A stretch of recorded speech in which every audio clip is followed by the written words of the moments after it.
so long ago that India could have been the worst place on earth for COVID. A country that's home to roughly 1/6 of humanity, with huge crowds, chaotic cities, and a public health care system that's fragile at the best of times. And for months, it was bad. India's COVID cases just kept climbing higher, crossing the 10 million mark and peaking at 100,000 new infections a day. But then something strange happened. Around September, the number of new cases started to go down, then plummeted. The reported death rate was going down too. Among a population of 1.3 billion, the number of people dying from COVID is about 1/10 of what it is in the U.S. India's statistics completely shifted, leaving people who track them baffled. I think the disease in general has been milder in India. That's proven by so many people going through the disease asymptomatically without even ever going to the hospital or needing to get tested. Why India improved, even as the pandemic has been raging on elsewhere, is a mystery, and most people aren't waiting around for an answer.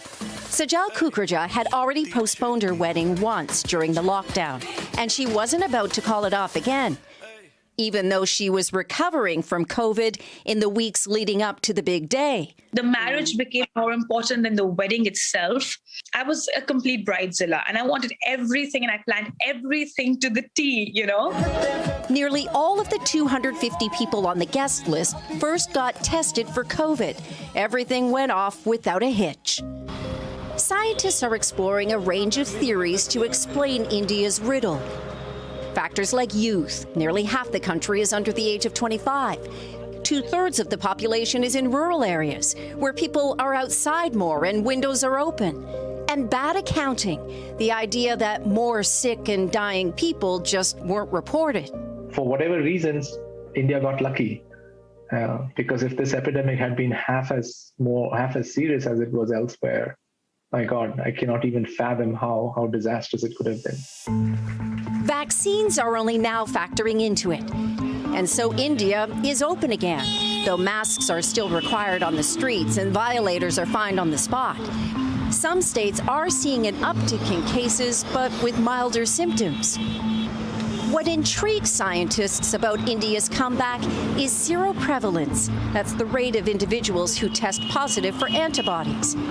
Nationwide government screening for antibodies estimated that 1 in 5 Indians may have been infected. And in major cities like New Delhi, seroprevalence is way higher, about 56%. Traveen was the first in her family to get sick, but it spread pretty quickly. Her husband, her daughter, her in-laws. It took 40 days for the symptoms to clear. My daughter has started going back to school. My husband's gone back to work. You know, I personally think COVID is here to stay. So, and now that we've already had it, we've experienced it, so I think we know how to handle this a little better in case if there's a relapse.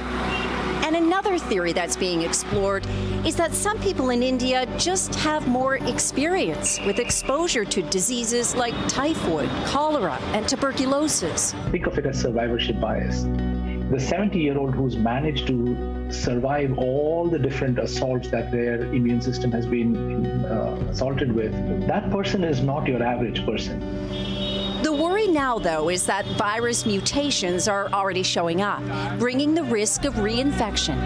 As far as our country is concerned, we have actually now entered a much safer zone. However, the danger still lurks around the corner. Put your hands up! One of the bigger risks in northern India is that wedding season could cause COVID to spread again if people don't take precautions like SEJAL did. People are going on holidays, people are going out to restaurants, there are people who are doing everything. The pandemic in much of India has not gone away, but there is a sense, albeit an unexplained one, that for now, maybe the worst has passed. Hey, NBC News viewers, thanks for checking out our YouTube channel. Subscribe by clicking on that button down here and click on any of the videos over here to watch the latest interviews, show highlights, and digital exclusives. Thanks for watching.